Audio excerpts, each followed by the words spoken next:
Hi, my name is Sean, and today we're going to be showing you how to replace the weather stripping on your door.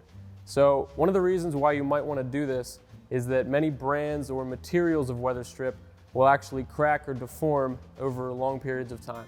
So if you take a look at the weather stripping around your door and you find that it has changed shape or looks brittle in any way, then you're probably not getting the best performance out of your door. So here at Reeb, we use this Therma-Tru exterior door weather strip. And the key with this weather strip is that it is made from a polyurethane thermoset foam.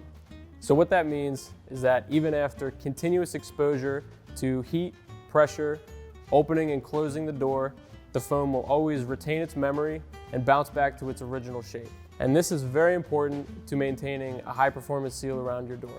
So we're back here with our sample door, and now we're going to show you how to actually remove the weather strip. So you're going to want to start at the top. We're starting at the top of our model. You want to start at the highest point of your door and just slowly grab it and pull. And as I'm pulling this out, you can see that the weather strip is simply tucked into this groove in the frame, and that is what we call the kerf.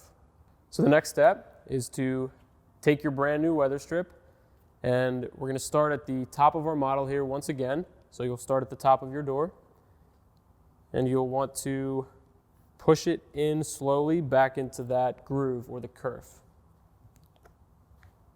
Now, one thing to note is that you most likely will have to trim the bottom of the weather strip depending on the type of sill that you have. So if your sill has an adjustable cap like this one, you'll want to trim the weather strip so that it ends flush with the cap. If you don't have an adjustable cap, or maybe you don't have a cap at all, then you'll want to trim so that it is flush with the metal deck of the sill. So now we're going to take our scissors and trim it. You may have to trim a couple of times to get it just right.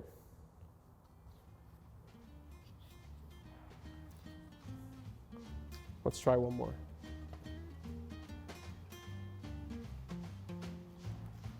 Just another little trim. Okay. And now you can see that the weather strip is sitting flush with the cap, and you are good to go.